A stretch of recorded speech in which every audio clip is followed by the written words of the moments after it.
শাহপুরানের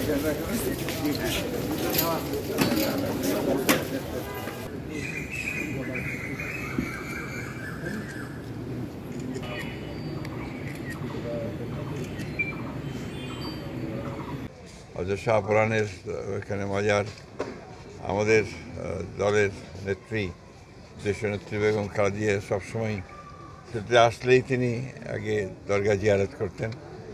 এটার আমি মনে করি যে আমরা সবাই এই যে একটা স্পিরিচুয়াল ব্যাপার যেটা আছে আর কি আপনার সেটাতে আমরা অত্যন্ত শান্তিবোধ করি এবং সেই কারণে সিলেটের প্রতি আমাদের আকর্ষণ আছে। এটা একটা পুণ্যভূমি এবং সেখানে আসলে আমরা নিজের অত্যন্ত তৃপ্ত বোধ করি। আর আজকে এসেছি দলের সভা আছে, সেই সভায় আমরা সবাই মিলে একসাথে সভাটাকে সফল করার জন্য। ওয়ালটন এখন দেশের সীমানা পেরিয়ে পৌঁছে গিয়েছে 50টিরও বেশি দেশে। ওয়ালটন ঘরে ঘরে বিশ্বজুড়ে। আমরা সিলেটে এসেছি।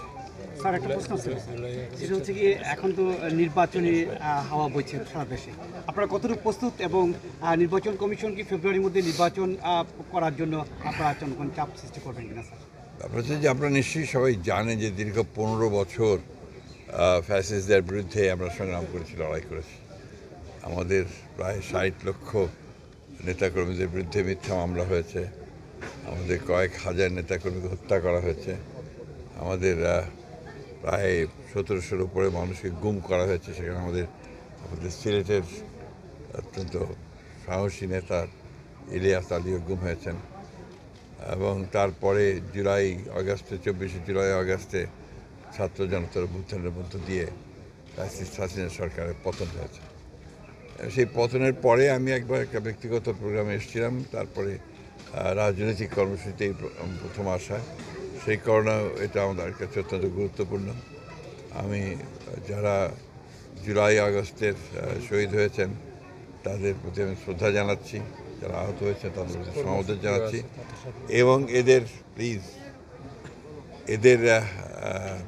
15 বছরে যারা অনেকেই শহীদ হয়েছেন, আহত হয়েছেন, সকলের প্রতি আমার পক্ষ থেকে, দলের পক্ষ থেকে, দেশের বেগম খালেদা জিয়ার পক্ষ থেকে এবং আমাদের নেতা তারেক রহমানের পক্ষ থেকে তাদের প্রতি আমাদের শ্রদ্ধা, সম্মান এবং আমরা আমাদের সহানুভূতি জ্ঞাপন করছি। আমরা আশা করি যে বাংলাদেশের মানুষ যে জন্য লড়াই করেছে তাদের গণতান্ত্রিক অধিকার ফিরে পাওয়ার জন্য ইতিমধ্যে লন্ডনে ভারপ্রাপ্ত চেয়ারম্যান জনাব তারেক রহমানের সঙ্গে প্রধান উপদেষ্টা প্রফেসর ইউনূসের যে বৈঠক হয়েছে, সেই বৈঠকে ফেব্রুয়ারিতে নির্বাচনের একটা মোটামুটি আলোচনা হয়েছে।